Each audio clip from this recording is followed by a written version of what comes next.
Perusahaan yang sahamnya lo punya ngasilin duit nggak? Maksud gue, duit beneran lo ya? Atau cash?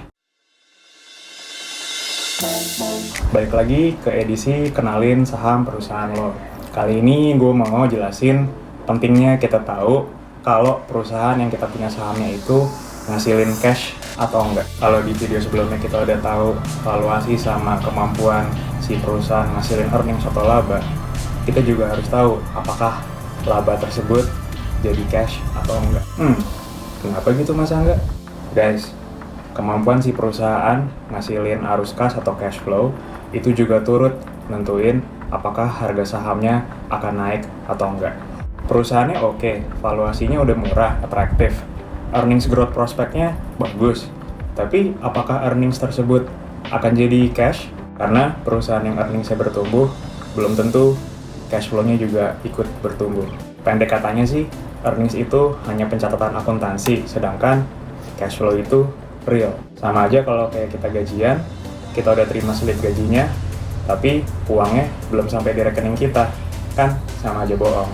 Dari mana kita bisa tahu arus kas perusahaan? Nah, biasanya ada di laporan keuangan perusahaan tersebut di bagian laporan arus kas. Biasanya akan gue lihat posisi kas si perusahaan tersebut di periode pelaporan dan di periode sebelumnya. Kalau ada peningkatan cash, berarti si perusahaan menghasilkan arus kas yang positif. Kalau sebaliknya atau ada penurunan, berarti perusahaan tersebut arus kasnya negatif atau ngebuang cash. Apakah jelek?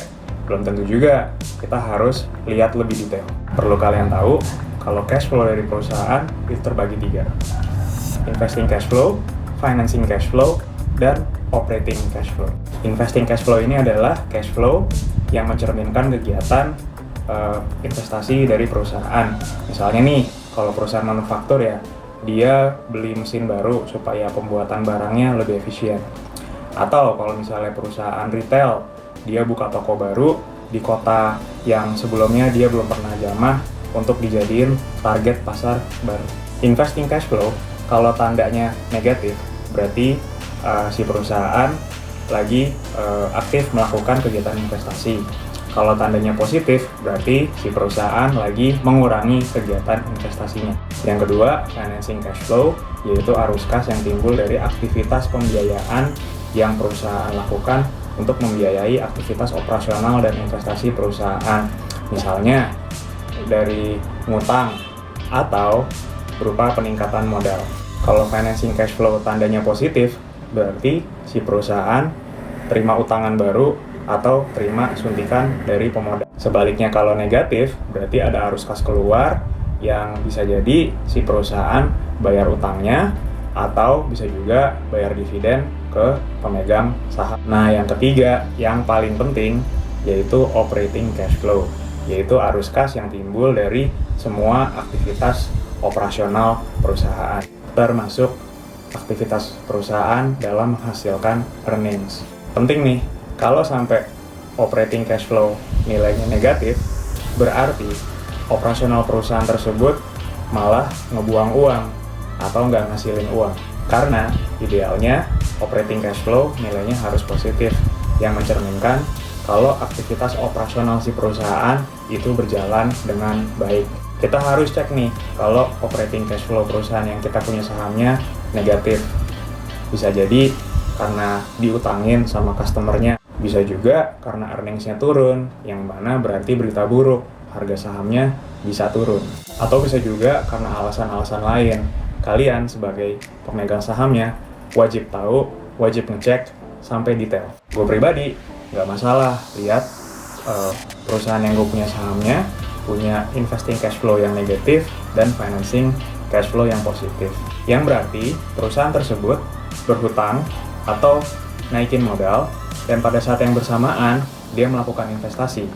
Asalkan loh ya, asalkan guys, semua aktivitas tadi itu menghasilkan operating cash flow yang positif. Karena itu semua tentuin kualitas dari si perusahaan tersebut. Singkat kata nih guys, uang yang perusahaan keluarin saat ini harus bisa menghasilkan uang masuk dari operasional untuk si perusahaan di masa depan. Kita aja berinvestasi, kita keluarin uang sekarang untuk kita terima lagi hasilnya di masa depan. Kalau di dunia keuangan ada pepatah namanya cash is king. Maksudnya, kalau perusahaan bisa ngasilin cash dari operasionalnya, cash tersebut bisa dipakai oleh perusahaan untuk berinvestasi lebih lanjut, misalnya untuk, tadi gue bilang, beli mesin baru atau buka pasar baru, dan juga bisa juga dipakai untuk membayar utang si perusahaan tersebut atau bagi dividen ke pemegang sahamnya. Kita sebagai investornya, kebagian dividen dari si perusahaan kan seneng juga.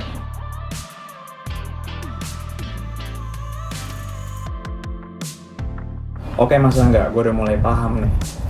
Jadi kalau gue nemu perusahaan yang valuasinya oke, terus prospek earnings growth-nya bagus, dan cash flow-nya juga ngalir terus, apa gue beli sahamnya? Nah, menurut gue, perusahaan tersebut udah oke secara operasional, tapi kita juga harus tahu siapa aja yang jadi manajemen di perusahaan tersebut. Karena mereka-mereka inilah yang akan menentukan arah bisnis si perusahaan ke depannya. Soal ini akan gue bahas di video lain. So, gitu aja guys dari episode kali ini. Semoga bermanfaat.